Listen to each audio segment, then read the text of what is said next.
श्रीमद् भगवत गीता के 6वें अध्याय का हम लोग मनन कर रहे हैं, जिसके अंतर्गत कल हमने देखा था कि भगवान कहते हैं कि जो असंयत चित्त है, अर्थात जिसने अपने चित्त को वश में नहीं किया है, उसके लिए तो योग की प्राप्ति कठिन है, अथवा यूं कहा जाए कि उसे योग की प्राप्ति नहीं हो पाती है। क्यों नहीं हो पाती है? क्योंकि योग की प्राप्ति के लिए मन की एकाग्रता अपेक्षित है। जब तक आप मन एकाग्र नहीं करेंगे तब तक वो निरुद्ध नहीं होगा, अर्थात रुकेगा नहीं, और जब तक वो निरुद्ध नहीं होगा तब तक वो फिर समाहित भी नहीं होगा। तो चित्त को आत्मा में लीन करने के लिए, समाहित करने के लिए आरंभ कहाँ से करता है व्यक्ति? एकाग्रता से। श्रवण के लिए भी एकाग्रता की अपेक्षा है। एक देखो, ध्यान योगी के लिए तो ध्यान के लिए एकाग्रता सबसे प्रधान हो जाती है, लेकिन जो शुद्ध ज्ञान मार्ग के होते हैं उन महात्माओं का भी देखो किस प्रकार से चिंतन होता है। तो एक तो वो ध्यान को ये मानते हैं कि इसके द्वारा चित्त की चंचलता दूर होती है। दूसरी बात ये मानते हैं कि एकाग्र चित्त से जब श्रवण किया जाता है अथवा शास्त्र का अध्ययन किया जाता है तो वो बात जो है हमको बहुत गहराई तक समझ में आती है और उसकी धारणा होती है। तो यहाँ भगवान ने कहा कि जो असंयत चित्त है उसको योग की प्राप्ति बड़ी कठिन है, अर्थात दुष्प्राप्य है। और जिन्होंने अपने चित्त को वश में कर लिया है, जिनका चित्त अपने अधीन है, वो अगर उपाय पूर्वक यत्न करते रहे तो उसे प्राप्त कर सकते हैं। तो यहाँ भगवान के शब्दों से जो रिफ्लेक्ट हो रहा है वही बात हमने देखा था, शंकराचार्य जी ने भी कही थी कि आपका चित्त वश में हो गया इतने का इसका मतलब ये नहीं कि आप ज्ञानी हो गए, वो तो एक साधन है, अभी साध्य आगे है। तो कह रहे हैं कि जिसने अपने चित्त को अधीन कर लिया है वह उपाय पूर्वक यत्न करता है। जो शास्त्रोक्त उपाय है, जो हमको संत महात्माओं ने मन को समाहित करने का उपाय बताया है, उस उपाय का आश्रय लेकर के और यत्न करते रहना है, करना नहीं है बल्कि करते रहना है, तब उस स्थिति को प्राप्त होंगे जहां हमको योग के द्वारा मन का निरोध हो जाएगा। अब यहाँ अर्जुन कह रहा है कि आप जो बात कह रहे हैं बहुत अच्छी बात है, लेकिन मनुष्य का मन कैसा है कि आज ठीक तो कल गड़बड़। एक साल साधना कर रहा है तो कभी विघ्न आ गया तो फिर छोड़ दी। कभी ऐसा होता है पूरी जवानी भगवान का भजन किया, बाद में कुछ ऐसी परिस्थितियां बनी कि मन से भजन भी नहीं लग रहा है, शरीर के रोग के कारण अथवा परिस्थितियों के कारण। तो अर्जुन प्रश्न पूछ लेता है कि आयति ही श्रद्धयोपेता योगाचलित मानस अप्राप्य योग संसिद्धि काम गतिम कृष्ण गच्छति। हे श्री कृष्ण, जो पुरुष श्रद्धा संपन्न तो है परंतु यत्नशील नहीं है और जिसका मन योग से चलायमान हो गया है, वह योग की सम्यक सिद्धि को न पाकर किस गति को प्राप्त होता है। यहाँ हम दो बातें देख रहे हैं। एक बात देख रहे हैं कि उस साधक के अंदर श्रद्धा तो है, लक्ष्य उसका आध्यात्म है, लेकिन कोई निमित्त ऐसा बना कि उसका मन वहां से चलायमान हो गया, और ऐसे में उसकी क्या गति होगी? मानो मृत्यु का समय आया, अंतिम समय आया और उस समय मन चलायमान हो गया किसी का, अपने लक्ष्य में नहीं ठहर पाया, तो क्या गति होगी? तो व्याख्या करते हुए शंकराचार्य जी कहते हैं कि भाई भगवान ही कहना चाहते हैं जिसको श्रद्धा तो है लेकिन प्रयत्न नहीं करता है। श्रद्धा फल प्रसूत तब कहलाती है जब उसका अनुकरण किया जाए। एक पिता ने पुत्र से बोला, बेटा घर में मेहमान आए, जाओ इनके लिए कुछ घर से अंदर से खाने पीने की चीज लेकर आओ, उनको पानी पिलाओ। तो बेटा कुछ अपने मोबाइल में देख रहा था तो बोले जी पापा। फिर पिताजी ने बोला बेटा जाओ अंदर से पानी लेकर के आओ। तो बेटे ने बोला जी पापा। पिताजी ने बोला बेटा सुनते नहीं हो क्या, तुम्हें बोला ना बेटा पानी लेके आओ। तो बोले पापा सुन तो लिया ना, लाता हूं मैं। तो पिता ने कहा बेटा सुना तो तब कहलाएगा जब तुम उसको आचरण में लाओगे, अर्थात सुनने के बाद उसके अनुसार कार्य करोगे। इसलिए तुमको तीसरी बार बोलना पड़ा क्योंकि तुमने वो किया नहीं। अगर करते तो बोलने की जरूरत नहीं पड़ती। तो सुना भी अनसुना हो जाता है जब उसका अनुकरण नहीं किया। इसी प्रकार श्रद्धा भी तभी फल प्रसू कहलाती है जब उसके अनुसार साधन किया जाए। जिस बात को कहा गया है श्रद्धेय ने, उसका हम अनुसरण करें। तो यही बात यहाँ कह रहे हैं कि भाई जिसको श्रद्धा तो है लेकिन अनुसरण नहीं कर रहा है। ऐसी कैसी श्रद्धा भाई? सुन तो रहे हैं, मान भी रहे हैं, लेकिन उसके अनुसार आचरण नहीं कर रहे हैं। तो उड़िया बाबा जी कहते हैं इसको इस प्रकार से देख सकते हो आप कि जिस पुरुष की श्रद्धा शास्त्र और गुरु में है और उनके उपदेश के अनुसार जो तत्व का भली प्रकार निश्चय भी कर चुका है और उसके लिए फिर अभ्यास भी करता है, पर कोई विघ्न आ गया, वो विघ्न आने पर उसने अभ्यास छोड़ दे दिया, अब छूट गया, विघ्न चला गया, पर प्रमादवश आलस्यवश फिर से अभ्यास आरंभ नहीं करता है। ऐसी स्थिति में अगर उसका शरीर छूट गया तो उसकी क्या गति होगी, ऐसा अर्जुन का प्रश्न है ना। यहाँ पे क्या व्याख्या की बाबा ने कि भाई यहाँ जो आगे रिजल्ट बताए जा रहे हैं उसके आधार पे अर्जुन के प्रश्न का अभिप्राय ये कि भाई श्रद्धा तो है और श्रद्धा के कारण वो सत्संग सुनता है और उसने निश्चय भी करा कि मैं शरीर नहीं हूं, मैं आत्मा हूं, और उस निश्चय कर लिया इतना भर ही नहीं, बल्कि जो शांत चित्त होकर के ब्रह्मा अभ्यास भी करता है, क्योंकि उसमें दृढ़ स्थिति के लिए अभ्यास के अपेक्षित है, ब्रह्मा अभ्यास भी करता है। लेकिन ऐसा जो साधक है जो श्रद्धा भी रखता है और निश्चय भी कर लेता है और अभ्यास भी करता है, उसके जीवन में भी देखने में आता है कई बार कुछ विघ्न आ जाते हैं।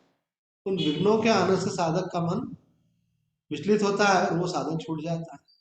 तो ठीक है भाई, संसार है, कभी कभी परिस्थिति ऐसी आती है कि आप अपना साधन नहीं कर पाते, लेकिन अगर आपकी श्रद्धा पूरी है, जिज्ञासा पूरी है, तो आप कुछ समय के लिए भले छूट जाए लेकिन आप पुनः वापस उसी को आरंभ कर सकते हैं। तो यही बात यहाँ प्रिया बाबा जी कह रहे हैं कि उसने विचलन आने पर कुछ आरंभ नहीं करा, ऐसे में क्या होगा? तो बोले उसमें क्या गति होगी, ये भगवान आप बताने की कृपा करें। उसका साधन करने वाला व्यक्ति ने छोड़ दिया तो किया कराए पे पानी फिर जाएगा कि कुछ उसका भी एडवांटेज मिलेगा। आगे कहते हैं ऐसी अकर्मण्यता अच्छे अच्छे लोगों में होती है और यह बहुत बड़ा विघ्न भी है। यत्नशील न होने पर ही चित्त चलायमान होता है। जो विघ्नों से बचने का यत्न नहीं करता और यथाविधि वर्णाश्रम धर्मों का पालन नहीं करता, वही योग से चला है। भाई विघ्न आ जाए तो कोई आश्चर्य नहीं, प्रारब्ध है, कभी अनुकूल होता है कभी प्रतिकूल होता है, उसके अनुसार परिस्थितियां कभी अनुकूल होती है कभी प्रतिकूल होती है। तो कोई विघ्न आ गया और आपका साधन छूट गया तो कोई आश्चर्य नहीं है, लेकिन फिर आपको जैसे ही वो विघ्न आया तो उसको हटाओ, और विघ्न हट जाए तो उसके बाद फिर प्रमाद मत करो, फिर से साधन का आरंभ करो। ये साधक का कर्तव्य होना चाहिए। यहाँ मधुसूदन सरस्वती जी कहते हैं कि श्रद्धा अपने साथ रहने वाले शम आदि उपलक्षण को लेकर के चलती है।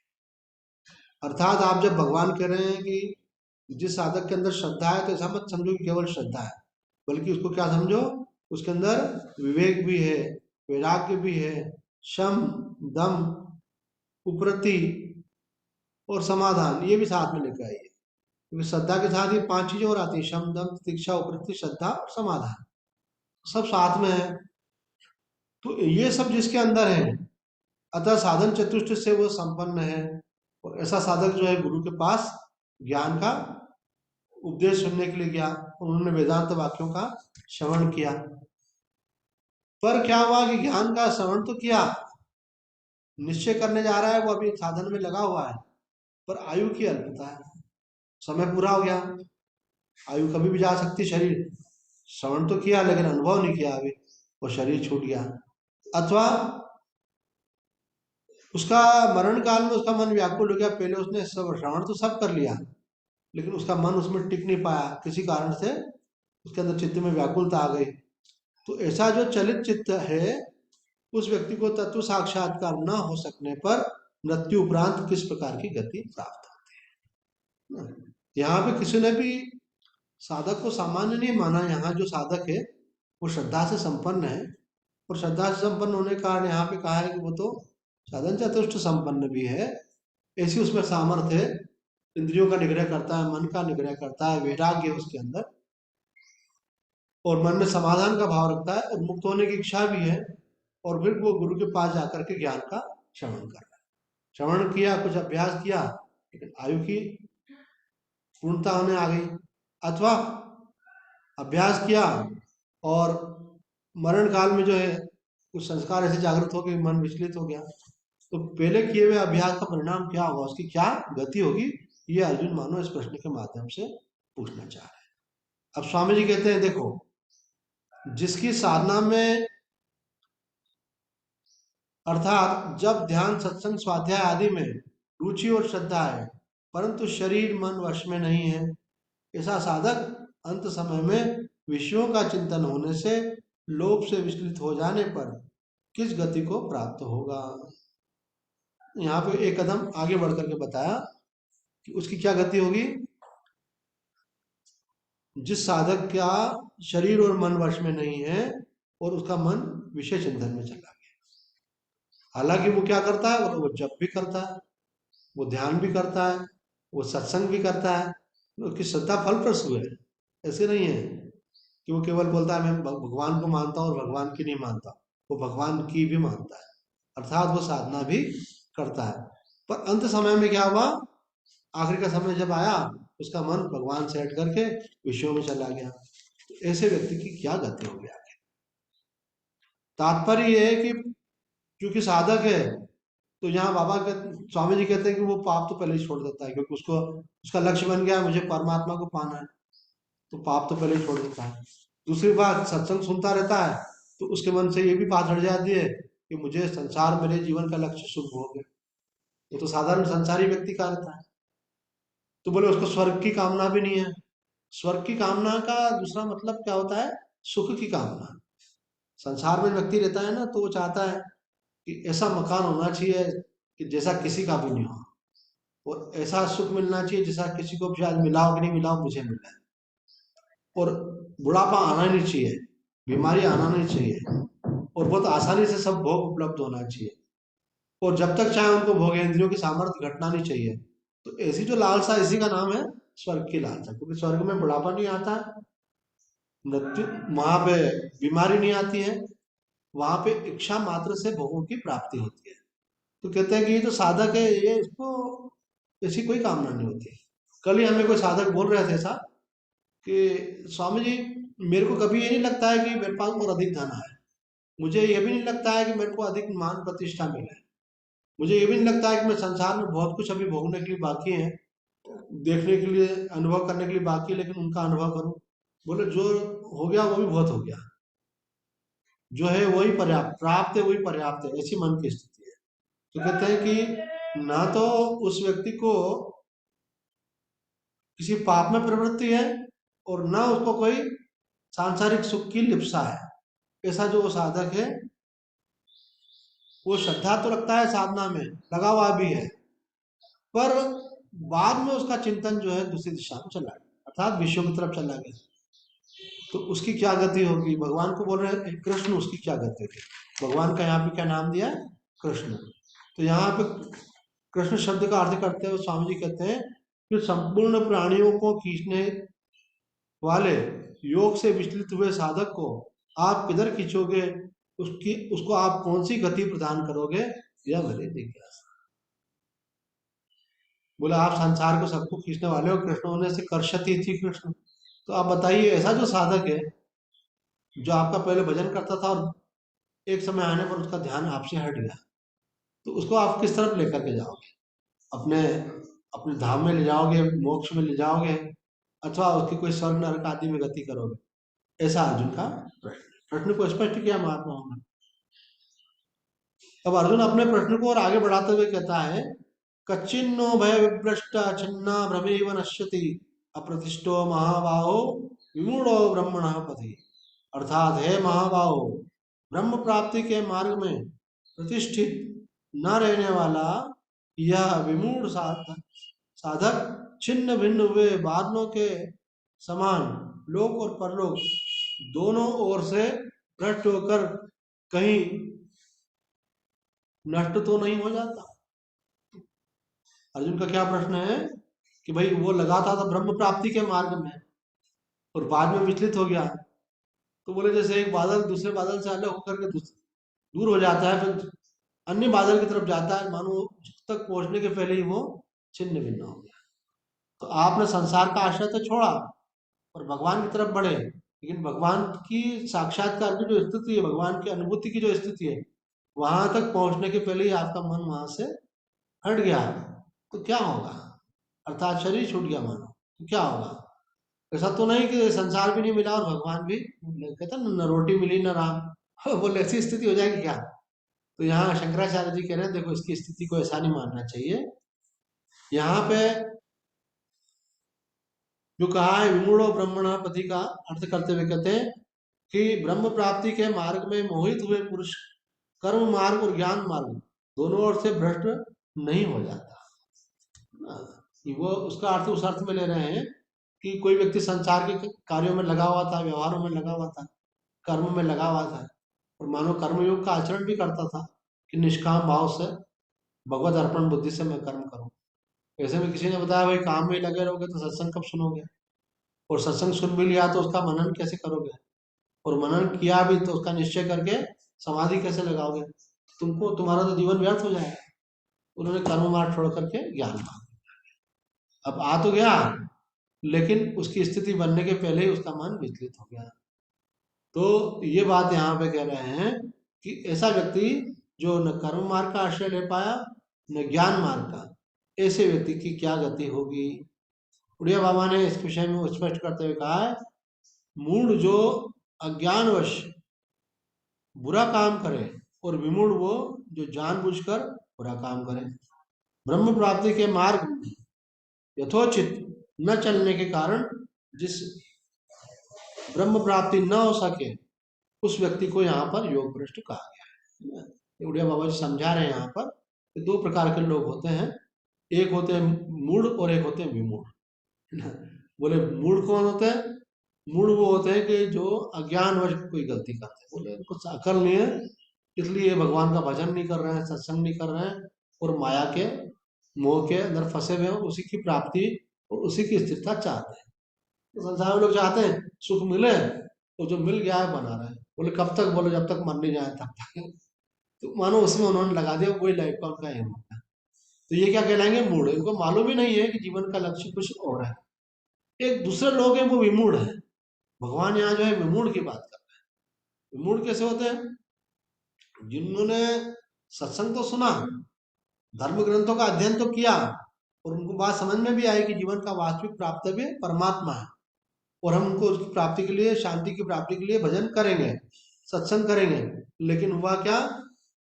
बोले समझते तो सब है लेकिन वो करते नहीं है अथवा करना उनका छूट जाता है। तो उनकी क्या उनकी वो स्थिति क्या है? डामाडोल वाली स्थिति है। बाबा कहते हैं कि ब्रह्म प्राप्ति न होने के कारण वो जो है योग भ्रष्ट कहलाते हैं। तो यही अर्जुन कह रहा है यहाँ पे कि उनकी गति कौन सी होगी। इसको स्पष्ट करते हुए मधुसूदन सरस्वती जी कहते हैं कि हे महाभाव, संपूर्ण भक्तों के समस्त उपद्रवों की निवृत्ति करने में आप समर्थ हैं। ऐसे व्यक्ति का मन अगर भटक गया है, उसके मन को भी आप लाइन पे लगाने में समर्थ हैं, इसलिए गति प्रदान करने वाले तो आप ही हैं, उसको अपनी तरफ खींच लीजिए। ब्रह्म प्राप्ति के मार्ग में विमूढ़ अर्थात विक्षिप्त जिस ब्रह्म और आत्मा की एकता का साक्षात्कार उत्पन्न नहीं हुआ है। कहते हैं आप साधन तो कर रहे हो, है ना? श्लोक क्या है? श्लोक है कि जो ब्रह्म प्राप्ति के मार्ग में प्रतिष्ठित न रहने वाला विमूढ़ साधक छिन्न भिन्न हुए बादल के समान दोनों ओर से भ्रष्ट होकर के कहीं नष्ट तो नहीं हो जाता, ऐसी आशंका अर्जुन ने प्रकट की है। तो उसके अर्जुन के इस आशंका का उत्तर जो भगवान ने दिया है उसको स्पष्ट कर रहे हैं मधुसूदन सरस्वती जी। वो कह रहे हैं ब्रह्म प्राप्ति के मार्ग में विक्षिप्त अर्थात जिसने ब्रह्म और आत्मा की एकता का साक्षात्कार नहीं किया है। एक मिनट देखना उत्तर। ब्रह्म और आत्मा की एकता का मतलब होता है कि जैसे सबसे पहले तो ये बात समझ में आना चाहिए कि मैं शरीर नहीं हूँ। जब आपको समझ में आ गई बात कि मैं शरीर नहीं हूँ, मैं आत्मा हूँ, तो उसके बाद अगला चरण क्या होता है कि जो आप आत्मा हो वो जो सर्वाधिष्ठान ब्रह्म है वो अलग अलग नहीं है, बल्कि आत्मा और ब्रह्म एक ही है। तो वेदांत शास्त्रों में कहा जाता है कि आपके जीवन का लक्ष्य क्या है? ब्रह्मानुभूति। ब्रह्म की प्राप्ति। ब्रह्म की प्राप्ति आपके जीवन का लक्ष्य है। ब्रह्म की प्राप्ति लक्ष्य मतलब क्या, कि आत्मा और ब्रह्म की एकता आपके जीवन का लक्ष्य है। लेकिन आपको वो प्राप्त ही नहीं हुई और आपका साधन छूट गया, तो इसी स्थिति को यहाँ पे विमूढ़ कहा गया है। अर्थात आपने अंतःकरण शुद्धि करके संसार के भोगों को तो छोड़ दिया था और कर्म मार्ग चल के स्वर्ग आदि की प्राप्ति की लालसा का भी त्याग कर दिया था, और निष्काम कर्म और निष्काम सेवा के मार्ग का भी त्याग करके आप तो एकांत में रह करके ब्रह्माभ्यास करने लगे, पर आप न तो ज्ञान मार्ग में टिक पाए न कर्म मार्ग। इसके लिए एक बहुत सुंदर दृष्टांत दिया है स्वामी आत्मानंद जी ने, कि एक व्यक्ति समाज में रह करके समाज की सेवा करता, तो किसी ने महात्मा ने उनको कहा, देखो ये समाज जो है सुधरने वाला नहीं है, तुम कहाँ लोगों के कल्याण में लगे हो, बजाय ऐसा करने का तुम तो एकांत में जाओ, हिमालय में जाकर के भगवान के नाम का जप करो, उनका ध्यान करो, उनका साक्षात्कार प्राप्त करो, इससे तुम्हारा जीवन सार्थक होगा। और ये स्वार्थी लोगों की सेवा में लगे रहोगे तो कुछ तुम्हारा भला नहीं होने वाला है, क्योंकि ये तो बदलने वाले नहीं है। उस व्यक्ति ने क्या किया, जो समाज में सेवा करता था वो छोड़ करके वो हिमालय चला गया, हिमालय में जाकर के तपस्या करने लगा। अब वहां पर उसका मन नहीं लगता, सेवा में तो मन लगता था लेकिन ध्यान में उसका मन नहीं लगता था। तो कुछ समय तक तो प्रयास करता रहा, फिर देखा कि भाई मेरे बस का तो नहीं है, और वो वापस समाज में लौट करके आ गया। समाज में लौट के आया तो उस स्वामी जी के कहे हुए वचन उसको याद आते थे कि दुनिया सुधरने वाली नहीं है, तुम क्यों व्यर्थ अपने आप को परेशान कर रहे हो, इनके साथ लगे रहोगे, ये तो बदलेंगे नहीं और तुम्हारा समय नष्ट हो जाएगा। तो अब उसका मन सेवा में भी नहीं लगता था, पहले सेवा में मन लगता था तो उसने छोड़ दी और सब कुछ त्याग करके एकांत साधना करने लगा। अब एकांत साधना में भी मन नहीं लगता था तो वापस इधर आया। अब इधर आया तो उधर का टेस्ट भी आ गया था, तो लगता था इससे अच्छा तो हिमालय में तपस्या करें। तो अब क्या हो गया, वो कंफ्यूज हो गया, ये छोड़ दिया और वो पकड़ में नहीं आया। अब वो पकड़ने की कोशिश कर रहा है लेकिन पकड़ में नहीं आ रहा, और ये इसमें स्थित हो रहा है तो इसमें भी दोष दर्शन हो रहा है। तो कहते हैं इधर उभय भ्रष्ट वाली स्थिति। तो कहते हैं उभय भ्रष्ट अर्थात कर्म मार्ग और ज्ञान मार्ग दोनों से वो भ्रष्ट हो गया, मतलब सेवा से भी मन हट गया और ज्ञान में भी स्थिति नहीं हो पाई। तो ऐसे व्यक्ति की स्थिति क्या होगी आखिर। स्वामी जी इसकी व्याख्या करते हैं, वास्तव में ये साधक अंत समय में उस स्वरूप में स्थित नहीं रह पाया, ऐसा इसका अर्थ करना चाहिए। परमात्मा की स्मृति न रहने से इसको साधन भ्रष्ट कहा जाता है।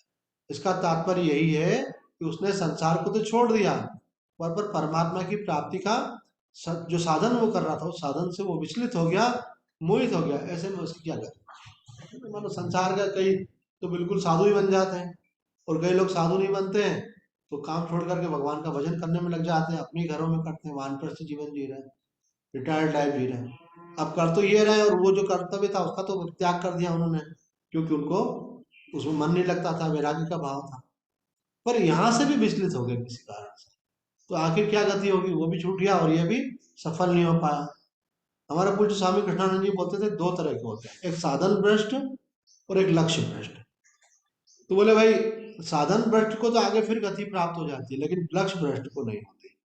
यहाँ पे साधन भ्रष्ट की चर्चा चल रही है, तो इसके संदर्भ में लक्ष्य भ्रष्ट को भी समझ लेना चाहिए। लक्ष्य भ्रष्ट क्या होता है कि आप जो साधना कर रहे हो उस साधना के द्वारा आप भगवान को नहीं पाना चाह रहे, बल्कि क्यों कर रहे हो कि इसके द्वारा मुझे ऐसी सिद्धि प्राप्त हो जाए, ऐसी शक्ति प्राप्त हो जाए जिससे मैं लोग मुझे जानने लगे, मुझे मानने लगे। कई लोग शक्तियां प्राप्त करके लोगों पर प्रभाव जमाते हैं अपना, तो आपका लक्ष्य क्या हो गया, भगवान लक्ष्य ही नहीं लगे, तो ये लक्ष्य भ्रष्ट हो गए। तो लक्ष्य भ्रष्ट होना ज्यादा खराब है, पर साधन भ्रष्ट होना उतना नहीं। साधन भ्रष्ट में तो क्या है, मन में निश्चय है कि मेरा जीवन का लक्ष्य परमात्मा है, लेकिन प्रारब्धवश, परिस्थितिवश, विघ्नवश, है ना, अथवा भोगों के आकर्षणवश उसका मन विचलित हो गया। तो यहाँ पे स्वामी जी कहते हैं कि साधन भ्रष्ट होना इतना दोष नहीं है जितना लक्ष्य भ्रष्ट होना। लक्ष्य दृढ़ होना चाहिए, जितना जितना आपका लक्ष्य भ्रष्ट होगा, दृढ़ होगा, उतना उतना आपका साधन उस तरफ बढ़ता चला जाएगा, उसके अंदर विघ्न भी कम आ जाएंगे। लक्ष्य एक होना चाहिए, मेरे जीवन का लक्ष्य भगवत प्राप्ति है। आगे स्वामी जी कहते हैं, जिसने सांसारिक सुख, आराम, आदर, सत्कार, यश प्रतिष्ठा आदि का तो त्याग कर दिया और इनको प्राप्त करने का उसका उद्देश्य भी नहीं है। तो ये साधक की पहचान है। आज हमसे कोई पूछ रहे थे साधक कि मैं अपनी स्थिति को कैसे समझूं, तो हमने कहा देखो साधक को सबसे पहले तो ये होता है कि वो सांसारिक अनुकूलताओं की वृद्धि की इच्छा को छोड़ देता है।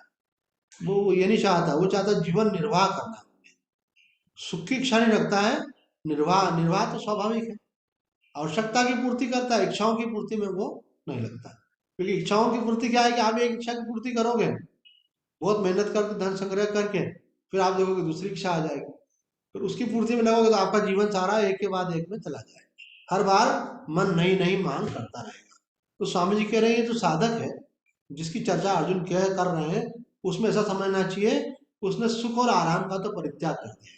बोले मुझे सुखी नहीं होना है और मुझे आलसी की तरह आराम भी नहीं करना है। बोले आपका मान सम्मान चाहते, बोले नहीं मुझे आदर सत्कार की भी अपेक्षा नहीं। बोले आप चाहते हो आपकी प्रतिष्ठा बनी रहे, बोले नहीं ये भी मैं नहीं चाहता। तो बोले कि आप ये सब नहीं चाहते हो, आपने छोड़ दिया है, ऐसा तो नहीं कि आज छोड़ दिया और कल आपकी इच्छा हो जाए ये सब मिलना चाहिए। कभी कभी ऐसा भी होता है आदमी छोड़ देता है और अंदर से आसक्ति खत्म नहीं हुई तो फिर से वापस चाहता है। तो बोले नहीं मेरे को उसको प्राप्त करने का उद्देश्य ही नहीं है। तो फिर क्या तो कहते हैं कि मेरे जीवन का लक्ष्य तो परमात्मा है, परमात्मा के मार्ग पर चल रहा है और जीवित अवस्था में उसको परमात्मा का भी साक्षात्कार हो नहीं पाया, उसके पहले ही उसका मन परमात्मा से हटकर के संसार के विषयों की तरफ चला गया, अथवा अंत समय में उसका ध्यान परमात्मा से हट करके संसार के विषय में चला गया। ऐसे व्यक्ति की क्या गति होगी? अर्जुन भगवान की शरण लेकर भगवान से बड़ा सुंदर प्रश्न पूछ रहे हैं, जिसकी जिज्ञासा सामान्य सभी साधकों के अंदर कि परमात्मा की प्राप्ति के मार्ग में हम लगे तो हुए, क्या लगे रहेंगे? है ना, एक महात्मा ने ऐसा कहा है कि लगना सरल है इस तरफ, लेकिन लगे रहना कठिन है। क्योंकि लगना जो है मन का काम है और लगे रहना बुद्धि का काम है। मन को क्या परिवर्तन पसंद आता है, तो कभी सांसारिक बातें करता होगा तो उसका मन होगा चलो आज आध्यात्मिक उधर चले, ऐसे मन तो उसको राजी रहता है, उसमें कोई दिक्कत नहीं आती। लेकिन जब लगे रहते हैं तो मन के जो हमारे विपरीत संस्कार होते हैं, भोगों के संस्कार, मान प्रतिष्ठा के संस्कार, वो हमको बार बार हिलाते डुलाते हैं, अर्थात वो हमको साधन से च्युत करना चाहते हैं। तो इसमें साधक को सावधान रहना चाहिए, किसी के प्रभाव में आए बिना निरंतर लगे रहना चाहिए। पर अगर जो विचलित हो जाता है तो उसकी क्या गति होती है ये हम देखेंगे, भगवान आगे बतलाएंगे। तो आज इतना ही कहकर अपनी वाणी को विराम देते हैं। आइए प्रेम से भगवान का नाम लें। जय जय अम्बे जय जगदम्बे, जय जय अम्बे जय जगदम्बे, जय शिव शंकर बम बम हर हर, जय शिव शंकर बम बम हर, जय जय राधे जय श्री कृष्ण, जय जय राधे जय श्री कृष्ण, जय सिया राम जय जय हनुमान, जय सिया राम जय जय हनुमान, श्री राम जय राम, श्री राम जय जय राम, श्री राम जय जय राम, श्री राम जय जय राम।